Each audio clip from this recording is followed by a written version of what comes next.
All right. The next question that I had on the rundown was, what's a successful second year look like for Grinch? Where are you on that? Yeah, I think the biggest thing here is the easy answer. It's the turnover margin, right? I mean, it just simply was not where Grinch wanted it to be a year ago. And he mentioned it. It looked bad coming in and previewing the turnover margin and then just not creating those opportunities. Now, I think he was kind of selling himself short because I firmly believe the guy did an outstanding job given what the position that he was in and what he was able to accomplish. But that being said, I mean, if you're going to build essentially your entire defensive schematic off of one concept, you better make sure that that's constantly in the highlight reel at the end of the football game. And so with Grinch going into this season, he loses Parnell Motley, probably his best shutdown corner. He loses Kenneth Murray, a guy who can be disruptive all over the field, whether it's rushing the passer and trying to create some forced fumbles, or whether it's trying to pop the ball out in the run game. And then Neville Gallimore as well up on the defensive front. Bottom line here is he loses a lot of effort and leadership kind of guys who tried to facilitate what Grinch was preaching. And so he's now going to lean on some of these new guys to make sure that message is constantly heard. I think Trey Brown will definitely take it upon himself. You saw Pat Fields time and again try and strip the ball. In fact, he did it on one or two occasions against Baylor, which helped lead that comeback. Maybe that's one of the reasons, several reasons why he's now team captain.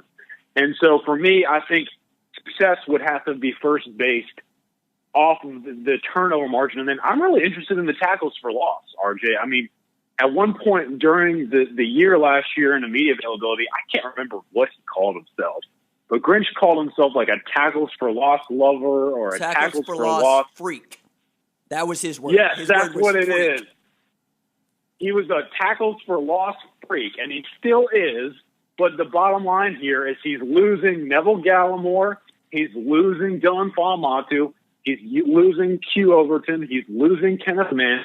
He's losing Kenneth Murray. And he's lost Caleb Kelly. So you're losing a ton of dudes in that front seven who can create those tackles for loss. So how is he going to combat that? How is he going to rack up those tackles for loss with some depth concerns on the defensive front and at linebacker? I think that they have some guys who could really do it well. But overall, as we've mentioned, I mean, some younger dudes and some position changes that are going to be forced to try and make that happen. So those would be the two things in terms of the statistical book I'm keeping my eye on when it comes to measuring the success rate in year two of Alex Grinch. I think it's the only way that you can measure success in 2020 because of so many new parts and so many moving parts. Because as Grinch said earlier in preseason camp, our depth chart has not been the same one day that I've been at Oklahoma, either because guys are out playing other guys or because injuries are just happening. He's not had a full strength team. And this is another year where he won't. Like last year, he didn't have the services of Trey Norwood and John Michael Terry later in the year. This year, he was without Jalen Redmond and Kennedy Brooks, let's just go with Jalen Redmond to start, and Marcus Hicks and Justin Harrington to begin with. We'll get to the opt-outs in a little bit, but I'm looking at that 24 takeaway mark. I have that circled. I'm going to be counting the takeaways because Grinch is the dude who had a mathematical paper commissioned to find out how many takeaways equal how many wins.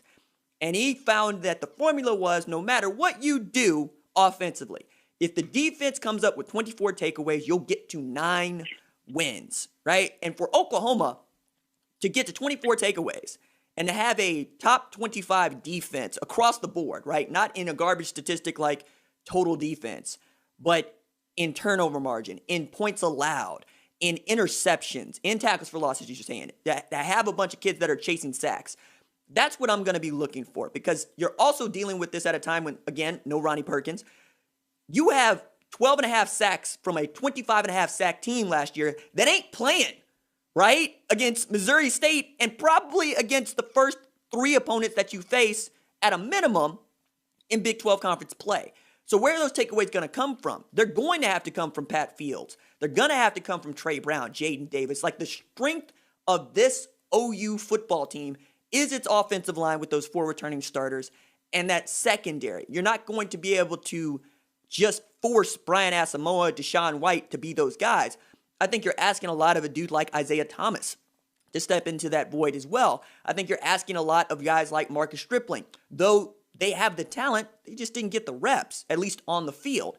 And we also know what this looks like in January, right? Because we're right to look at guys that aren't playing a lot who will say, fine, I'll go to SMU, Ty Yarman.